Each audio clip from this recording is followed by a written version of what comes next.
Welcome to the MSDW podcast. I'm Jason Gumpert, editor at MS Dynamics World. On this episode, we are recapping last week's AI Agent and Copilot Summit 2026, which brought together Microsoft officials, partners, and customers for 3 days of product updates, customer education, and experiences.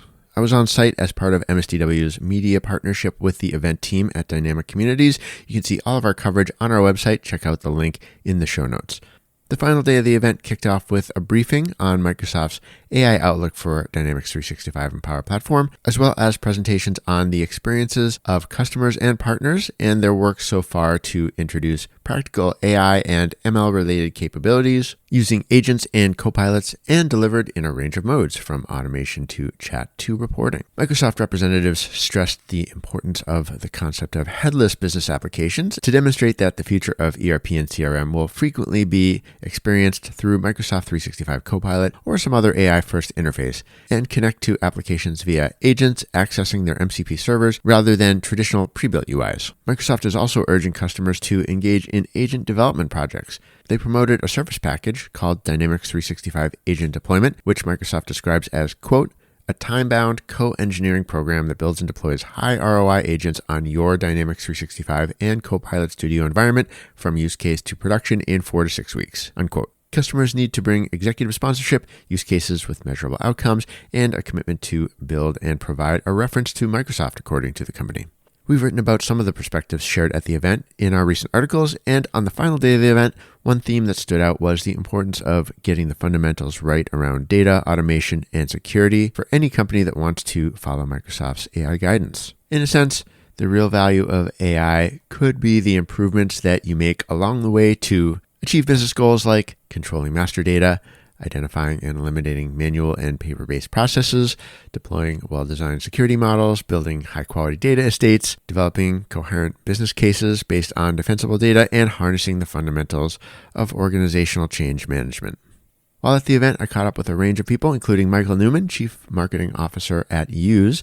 We had talked recently on the MSDW podcast about AI trends and new research he had carried out specifically related to finance function. Michael told me at the event that he's taken note of the trend of focusing on foundational best practices as a path to embracing AI. Vendors and the VARs and the whole ecosystem are going to help you accelerate as fast as you need to. So if you are on manual, as long as you decide to move quickly, you can catch up.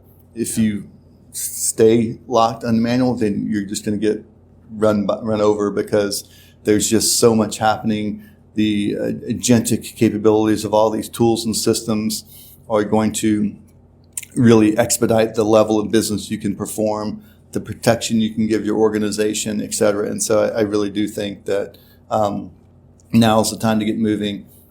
It feels like, we've already been on a 2.5, 3 year journey, but I can't remember who said it here, but it took Netflix 10 years to get from, mailing out DVDs to people actually streaming a majority of their content. And so if you think about, 2.5 years to that 10 years, we're, in 10 years, AI is going to be completely different than it is today. The workforce will be completely different than it is today. And so, but get on that journey now. I also talked to Adam Drews, CTO at Microsoft partner Kopis, who said that as some customers have spent time with AI projects, the fundamentals around data and process do remain critical. Here's Adam. Kind of the state where most folks were putting development in was around building their own RAG patterns. And so we were building Cosmos DB and kind of building our own.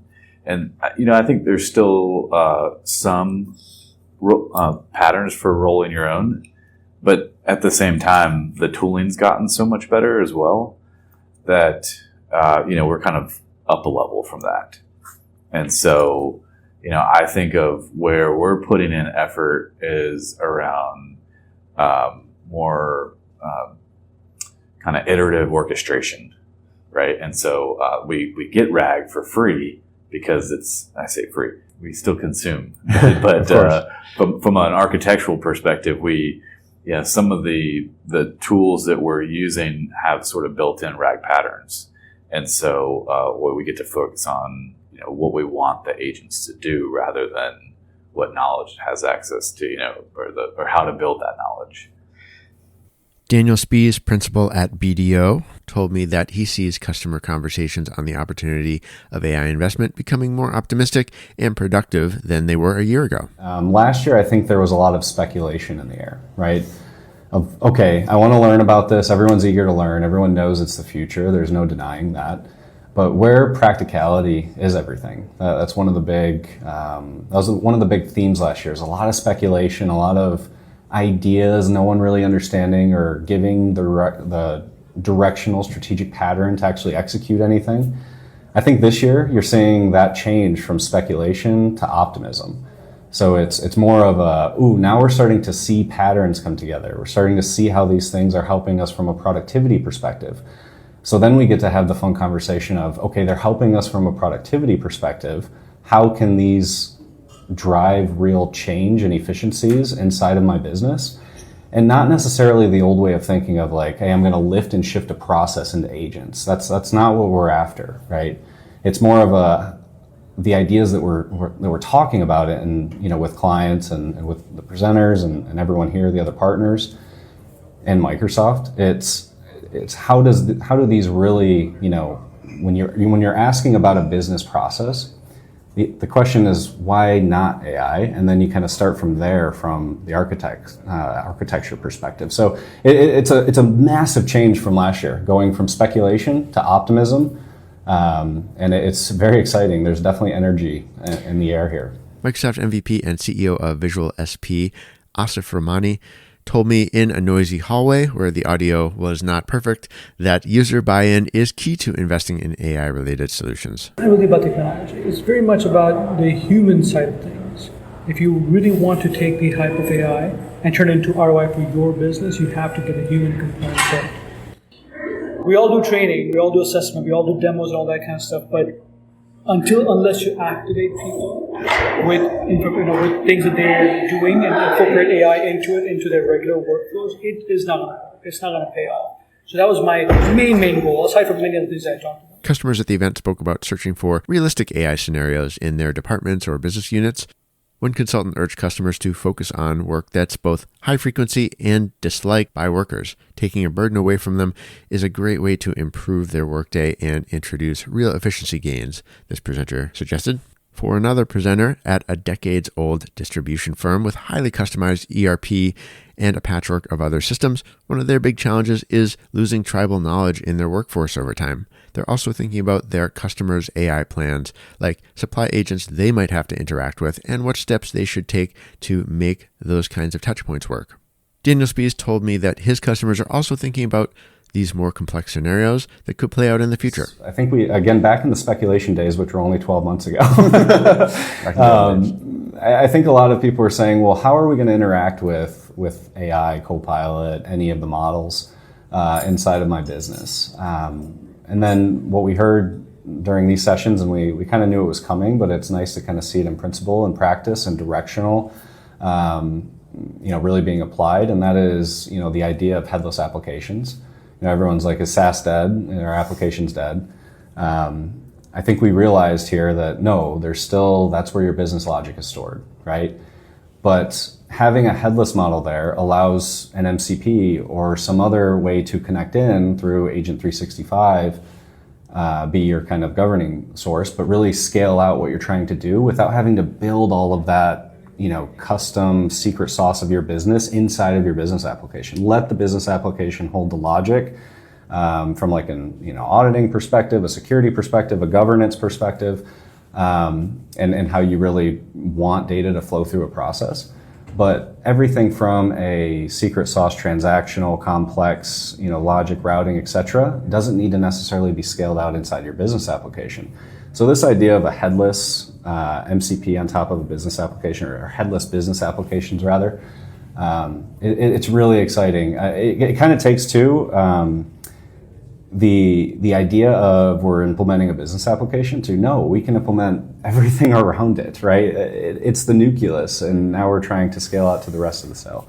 So that's what really got me excited is like, okay, now we can talk about UI on top of business applications that aren't just forms over data, right? Which is an old concept that almost everyone's still in. So I say it's an old concept, but everyone is still leveraging forms over data.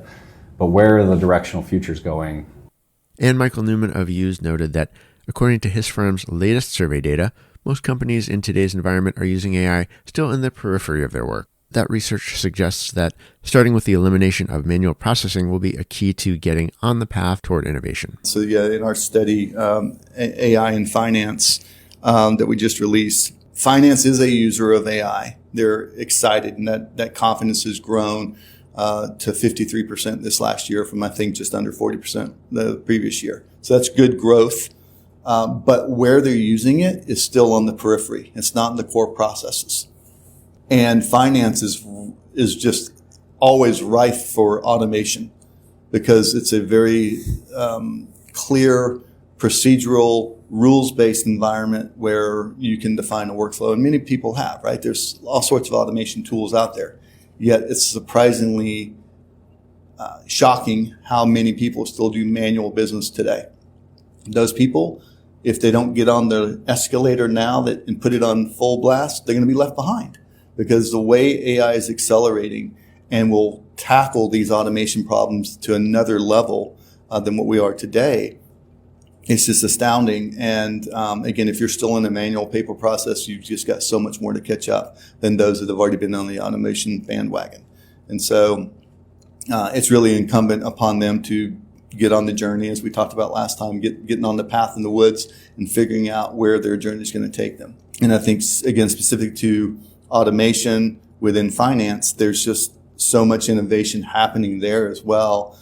Companies are putting, like us, are putting, inordinate amount of hours and resources against AI to improve PO matching, fraud detection and prevention. And again, if you're still doing manual, you're just not able to take advantage of that. And you really need to keep up with the scale of business today. Adam Drews added that customers are ultimately looking for proof that today's offerings from Microsoft and from technology partners are worth investing in. And that requires both trust and comfort with a set of offerings that are still evolving rapidly. I think a lot of them are looking for true examples and proof that they can go back and replicate. I'd say last year we were all in the POC type of world, and there were some good examples, and obviously some of the larger organizations were. But I think we're seeing more folks really dipping their toes in the water, and then now that I've done that, well, I've realized that my data's not very clean. Okay, well, I need to think about that, or maybe this use case is a little bit tougher than it's not the low hanging fruit that I thought it was, and so they're sort of navigating these maybe uncertain waters and seeking out those ideas, seeking out patterns that are working in a place where the patterns are changing in weeks. And so that's both the place we have to navigate as well as them. And that's not maybe their primary job. And that's it for this episode of the MSDW podcast. I want to thank the organizing team from Dynamic Communities for partnering with us on our media coverage of the AI Agent and Copilot Summit 2026. I also want to thank the people we talked to in this episode, Michael Newman, Adam Drews, Daniel Spies, and Asif Rehmani. We hope to have more event coverage coming up later this year. If you have any ideas or want to get in touch, you can send me an email, jason@msdynamicsworld.com. For all of our updates, please do follow us on LinkedIn. Until next time, this is MS Dynamics World, signing off.